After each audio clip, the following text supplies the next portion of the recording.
Assalamualaikum warahmatullahi wabarakatuh. Perkenalkan, nama saya Alifah Nur Hasna dengan NIM H54012210068. Pada kesempatan kali ini saya ingin menjelaskan mengenai uji ARDL. Apa sih uji ARDL itu? Uji ARDL atau kepanjangan dari Autoregressive Distributed Like Model merupakan sebuah uji dalam metode ekonometrika yang digunakan untuk menganalisis hubungan jangka pendek serta hubungan jangka panjang antara variabel independen dan juga variabel dependen dalam suatu model regresi. Model ini umumnya digunakan pada data time series yang memiliki tingkat integrasi berbeda, bisa 0 ataupun 1, tetapi tidak boleh jika ada variabel yang terintegrasi pada 2. Kemudian kenapa uji ARDL ini digunakan? ARDL dapat digunakan untuk data dengan tingkat integrasi yang berbeda. Selain itu, ARDL dapat menguji hubungan antara jangka panjang variabel menggunakan pendekatan bond test. Kemudian, ARDL ini lebih efisien dalam sampel kecil dibandingkan metode lain dan memungkinkan estimasi parameter dalam jangka pendek dan jangka panjang secara simultan. Siapa saja yang umumnya menggunakan uji ARDL ini? Umumnya ARDL ini digunakan oleh para analis keuangan, peneliti ekonomi, ataupun para akademisi. ARDL bisa digunakan ketika peneliti ataupun sejenisnya ingin mengetahui apakah terdapat hubungan jangka panjang dan jangka pendek antara variabel-variabel yang dianalisis, terutama jika data time series yang digunakan memiliki tingkat stasionaritas yang berbeda pada tingkat level ataupun tingkat force difference. Kemudian, ARDL ini digunakan pada berbagai studi ekonomi dan juga keuangan, seperti penelitian akademik, analisis kebijakan ekonomi, serta riset di sektor industri ataupun bisnis yang memerlukan analisis hubungan antar variabel baik dalam jangka pendek ataupun jangka panjang. Bagaimana cara kita menguji ARDL? Yang pertama tentu kita harus melakukan uji stasionaritas tersebut. Pastikan ketika kita menguji stasionaritas, tidak ada variabel yang terintegrasi pada second difference. Kita bisa menggunakan uji ini melalui ADF test. Kemudian yang kedua adalah menentukan lag optimal, bisa dengan AIC, bisa dengan SIC, ataupun HQC untuk memilih lag terbaik dalam model ARDL. Dan yang ketiga adalah mengestimasi model ARDL. Bisa menggunakan software seperti Evios, Stata, ataupun untuk mengestimasi parameter model. Kemudian kita melakukan uji bond test untuk menguji apakah terdapat hubungan jangka panjang antara variabel menggunakan nilai kritis.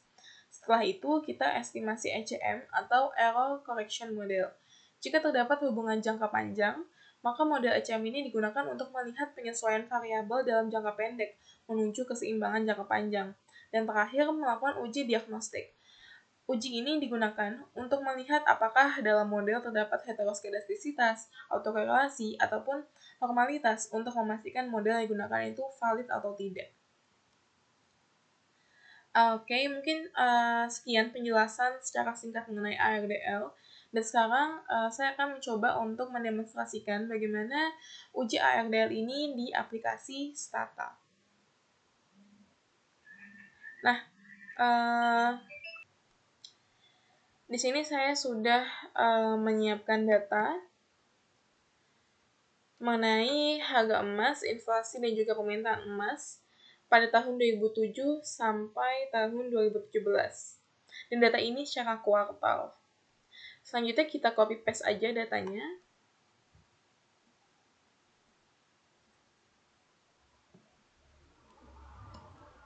Kemudian buka aplikasi Stata. Nah, kemudian klik data editor, kemudian paste data. Nah, di sini bisa dilihat bahwa data sudah dikenali oleh Stata dan tidak ada yang berwarna merah. Kemudian ini kita untuk mempersingkat variabel namanya, kita singkat menjadi HE. Inflasinya nggak apa-apa. Kemudian yang permintaannya ini kita singkat menjadi PE. Nah, kita balik lagi ke Stata. Di sini selanjutnya kita ketik gente, kemudian gen UT, Karena datanya itu dimulai dari tahun 2007, maka ketik 2007, dan karena secara kuartal, maka ininya adalah TQ.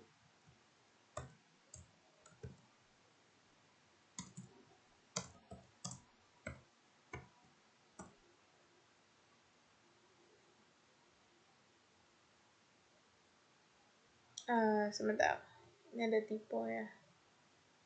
Ini harusnya bukan TQ lagi di sini, tapi Q1.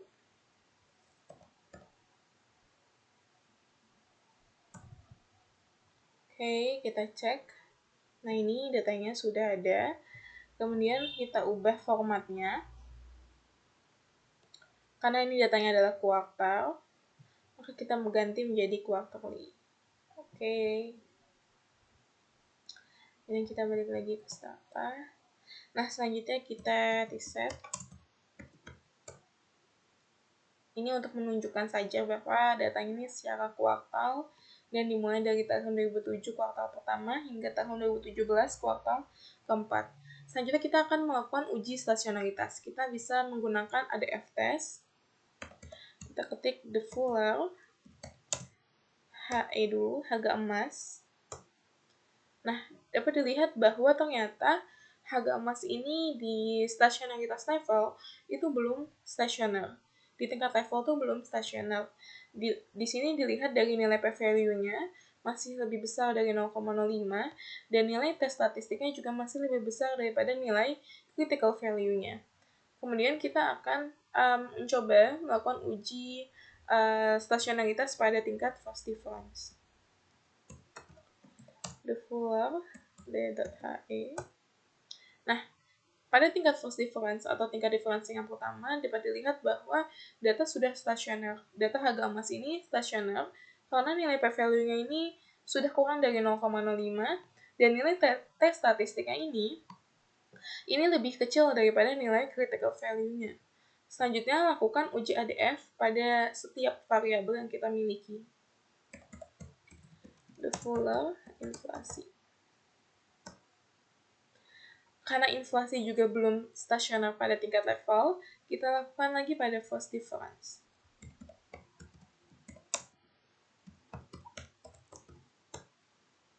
Nah, di sini dapat dilihat bahwa di tingkat first difference ini sudah stasioner, tes statistiknya juga sudah lebih kecil daripada nilai t-table.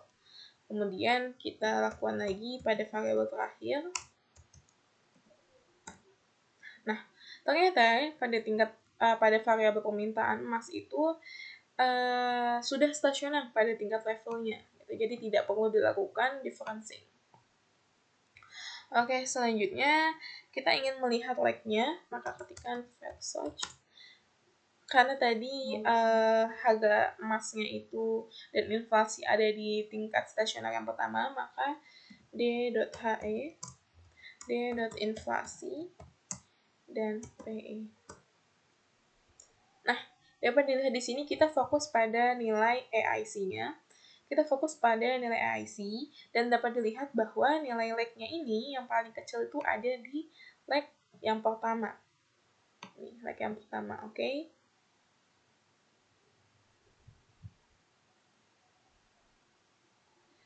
Kemudian kita akan melakukan uji ARDL. Sebelumnya kita install terlebih dahulu.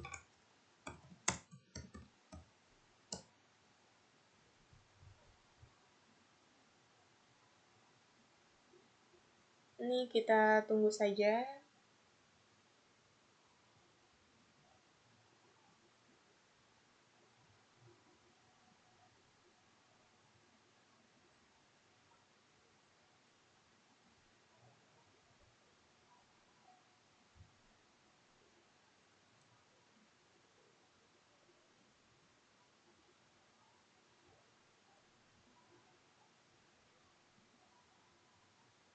Oke, jika sudah terinstall, kita bisa ketikkan ARDLHE, inflasi, dan juga PE. Nah, di sini bisa dilihat bahwa ternyata variabel harga emas ini sudah signifikan. Ini bisa dilihat dari nilai p-value-nya. Kemudian selanjutnya kita akan melakukan uji lihat matriksnya.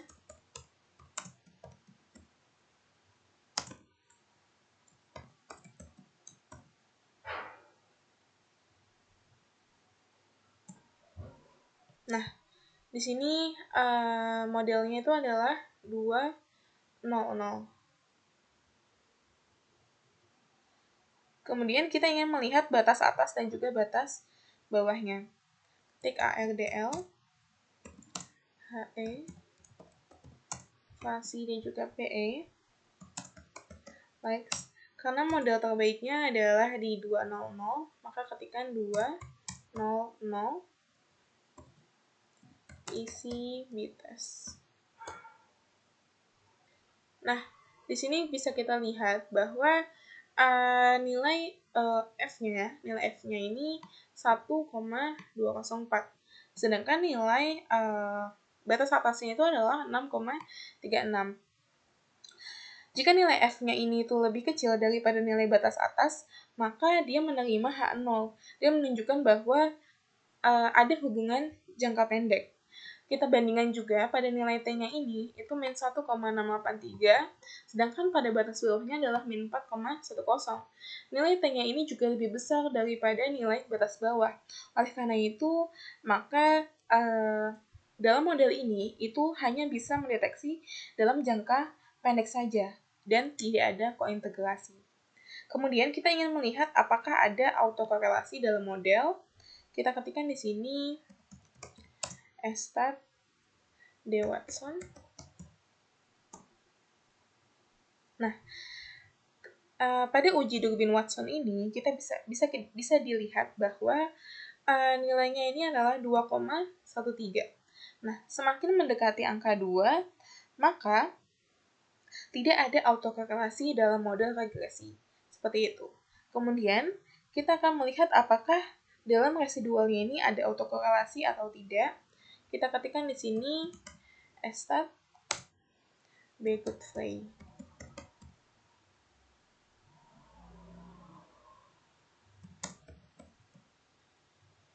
Lexinya adalah X2.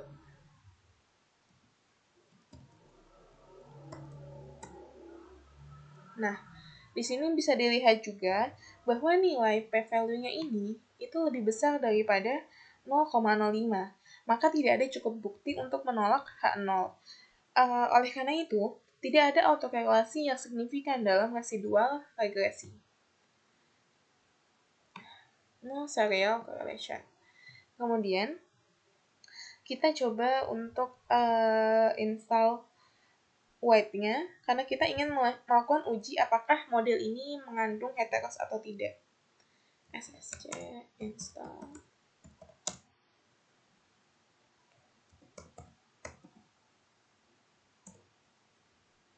Kita tunggu.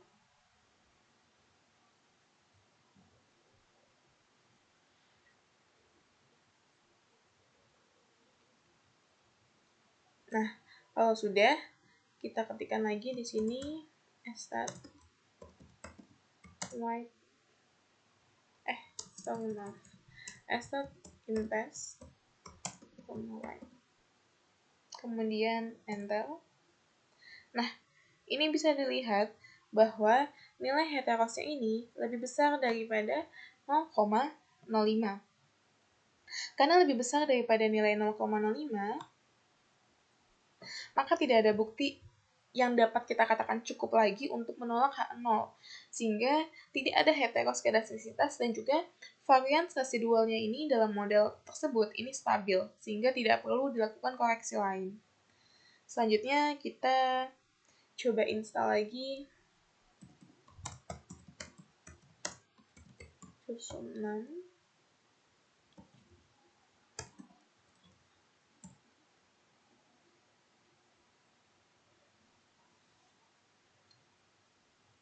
Kita tunggu.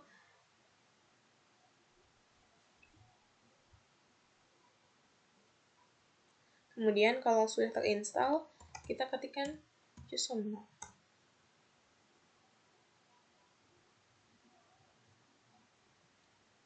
Sebentar. Jusum. Oke, sebentar. Oke. Jusum 6.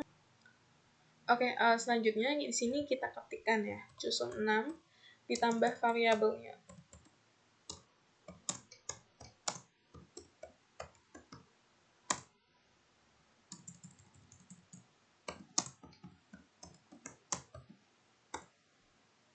Nah, dapat dilihat di sini bahwa garis hijau ini itu menunjukkan batas atasnya.